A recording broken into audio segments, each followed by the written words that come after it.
So today I'm going to be talking about the poem Ulysses.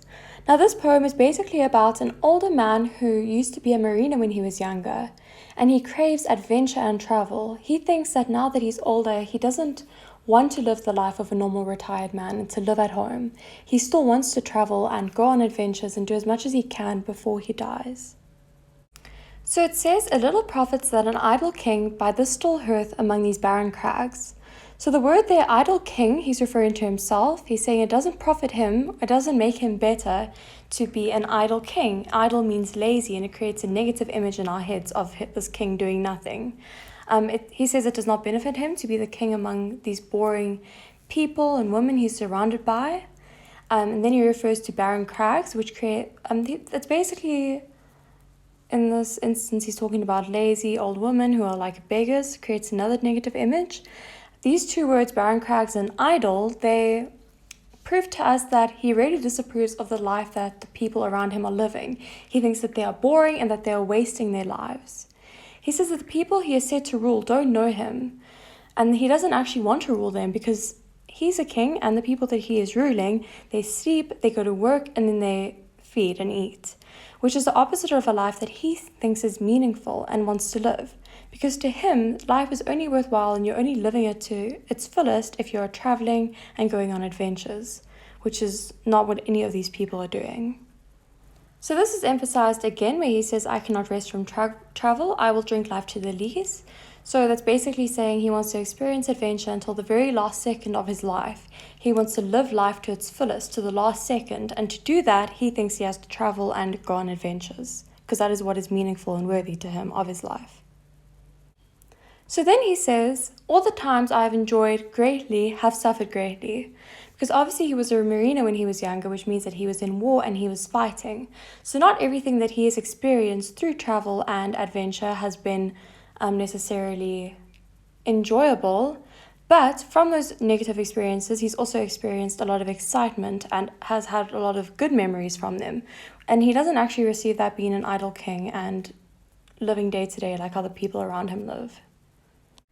So when he says, I am become a name, he talks of the different experiences he's been through and the people that he has met, shaping the person he has become today and giving him his name. Then he says, I am part of all that I have met, basically meaning that all the people that he has met and the experiences that he's had have shaped him to be who he is today. All experience is an arch. This implies that the memory of his experiences that he had in the past fade with time. Therefore, he cannot be happy and content with the experiences that he's had in the past because he doesn't remember them clearly, which only makes him want to experience and travel and adventure more. How dull it is to pause to make an end. This emphasizes the speaker's resentment of living a normal life and his desire for adventure and travel. He says that it is boring to pause, to not move or travel or adventure. He says that if he is not traveling, he will rust unburnished. So you can basically compare him to a knife here. He says that if he does not travel, he will rust. Now, if a knife rusts, it cannot be used properly or used to its full potential. So he is saying that if he does not travel, he will rust like a knife and he will not be able to reach his full potential. Life piled on life were all too little. This means that even living more than one life is not enough for the speaker to experience all the adventure he strives to experience. He talks of an eternal silence, which is referring to death. And he is saying that he wants to live his life fully until that eternal silence, until he is dead. And he doesn't want to just stop living because he's old. He will only stop living when he's dead. Then it says to follow knowledge like a sinking star. So sinking star, you never really catch them. So this implies that knowledge is like a sinking star and it's never ending. Therefore, there is always a reason to travel and to adventure because you can never know enough. Then the speaker speaks of his son and how he's going to pass on his rule as king to his son because he doesn't want to sit at home and rule over people, especially when this stops him from traveling and going on adventures, and he doesn't actually agree with the lifestyle that they live. Now, it's very important to pay attention to how the speaker describes his son in the rest of the stanza, because all of these adjectives that are used have positive connotations, but they don't necessarily mean that the speaker looks up to his son or thinks that he's reaching his full potential. He says, well loved of me, most blameless is he, centered in the sphere of common duties and decent not to fail. So all of these imply that he is a good citizen, he follows the rules, he's blameless and decent, but they're very boring adjectives, which is a great contrast to the king himself, who's very outgoing and interesting and likes to travel. His son is the complete opposite of him. So he thinks his son is a good person, but doesn't look up to him, as his son lives a life that he sees as boring and not very fulfilling. In the last line, it says, "He works his work, I'm mine." Now, this is an ambiguous implication that he thinks his son is too different from him to get along with him, and that means that they cannot do the same work or work together. So his son will not be joining him in his travels, and he will not be joining his son to rule. So this line highlights that the son and the father do two very different types of work. The son wants to rule, and the father wants to go to battle. Then in this stanza it says, in the second line, "My mariners, souls that have told and wrought and thought with me." So here we could see that the speaker is addressing his mariners that he fought with in battle.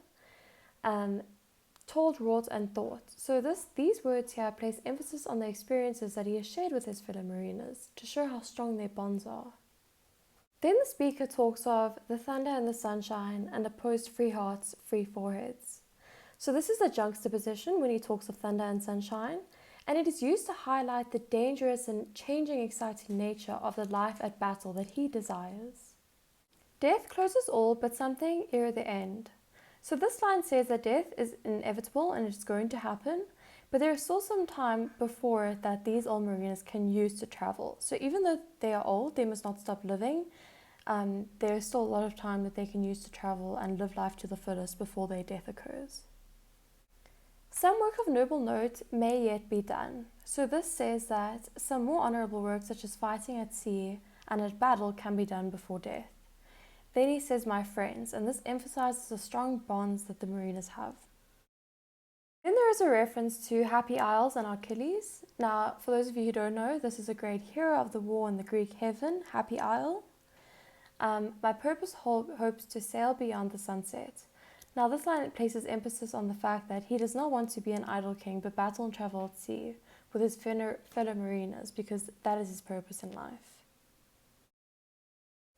By looking at the structure and language of the poem, we could see that there is alliteration and long vowels used. This creates a lyrical effect and a slow plea, because he's pleading to go back to travel and go on adventures with his fellow mariners. So it's very fitting. The colons used in line 55 to 58 separate different images, and they create long pauses because the speaker is trying to convince his fellow mariners to adventure with him once again. The use of words to criticize the mediocre lives that people live are barren, idle, and crag. Then this poem is a free verse. There is enjambment throughout, and it mimics normal speech to indicate that a conversation is taking place. The conversation is between the speaker and his mariners, and it reflects on his emotions and how he feels, which is that he wants to go and travel and go on adventures and not live the life that he is living as an idle king. Then lastly, the tone of this poem is wishful, and the speaker speaks with desire because he desires a life of adventure and travel that he is not getting at the moment. And this tone is emphasized by the alliteration and the long vowels use that we spoke about in the beginning, because it creates a slow plea and a lyrical effect in the poem.